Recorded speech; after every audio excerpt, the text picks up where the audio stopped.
না এই ব্যাপারে আমি কিছু বলতে চাই না, এই ব্যাপারে আমি নিজেও জানি না। পরিচালক হিসেবে কারোর সাথে কথা হয়নি, এটা কারোর সাথে কথা হয়নি, সো এই ব্যাপারে আমি কিছু জানি না। দেখে যাবেন বুকে নিবে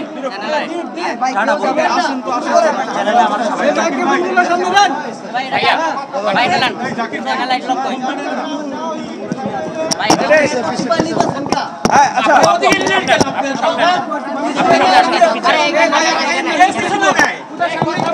ভাই ভাই পূজা আপনি সামনে আসেন ঠিক আছে রে ভাই শুরু করো ভাই কষ্ট করেন অসুবিধা ভালো না ওখানে আসলে আচ্ছা আপনারা কথা বলেন না, আপনারা কথা বলেন আমি শুনি।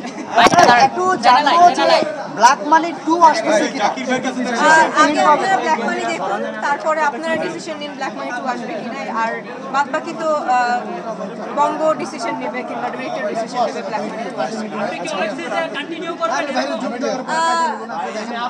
আমার ইচ্ছা হচ্ছে অ্যাক্টিং করা। মানে আমি যে অ্যাক্টিং করার চেষ্টা করি কিংবা অ্যাক্টিং করতে চাই, এটা আসলে সিনেমা কিংবা অভিনয়ের মাধ্যমে ফুটিয়ে তুলতে চাই। তো সেটা আমি এর আগেও বলেছি, সেটা যেই পর্দায় হোক না কেন, আমি যদি ভালো গল্প পাই অবশ্যই করবো, অবশ্যই করবো। ব্ল্যাক মানি করতে আপনার কি চ্যালেঞ্জের সম্মুখীন হতে হয়েছে? কোনো চ্যালেঞ্জের সম্মুখীন হতে হয়নি, কারণ খুবই পটু এবং দক্ষ ডিরেক্টর ছিল আমাদের সাথে।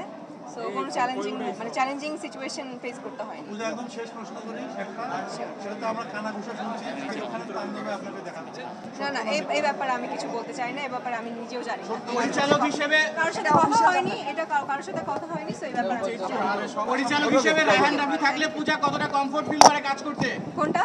পরিচালক হিসেবে রায়হান রাফি থাকলে পূজা না কতটা দেখুন, কমফোর্ট উনি ফিল হচ্ছেন থাকে? আমার ফার্স্ট ডিরেক্টর এবং তার মাধ্যমেই আমার পথ চলা। যদিও মানে রাজ চক্রবর্তীর সাথে ফার্স্টে কাজ হয়ে গেছে, বাট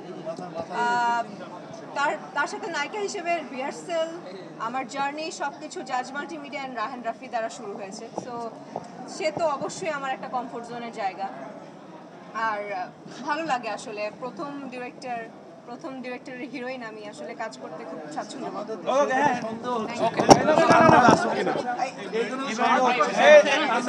পরিচালক রায়হান রাফি